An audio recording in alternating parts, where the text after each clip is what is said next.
The 1960s in America. The 1960s in America was an era of free love, drug indulgence, and hippies. The Jack the Ripper of that time was Tony Costa, real name, Anthony Charles Costa. Interestingly, it was the writer Kurt Vonnegut who gave this nickname to the serial killer and maniac.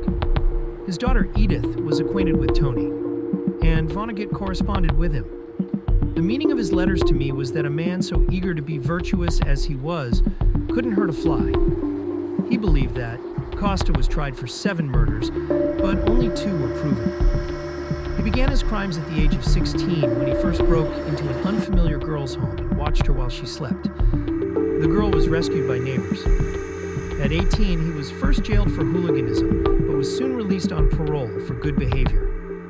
Then, Costa got married, became a carpenter, and had 3 children. Simultaneously, he worked as a babysitter, looking after 2 daughters of a woman who worked with him at a motel. The connection with Liza Rodman Costa spent time with Liza Rodman and her younger sister, taking them to the woods where he buried murdered women with their hearts cut out. For Liza, Tony was a friend at the time, but when she grew up and learned that he committed bloody, heinous murders, she conducted her own investigation, partly to verify what had happened, and partly to understand how a monster could hide behind the facade of a charismatic guy.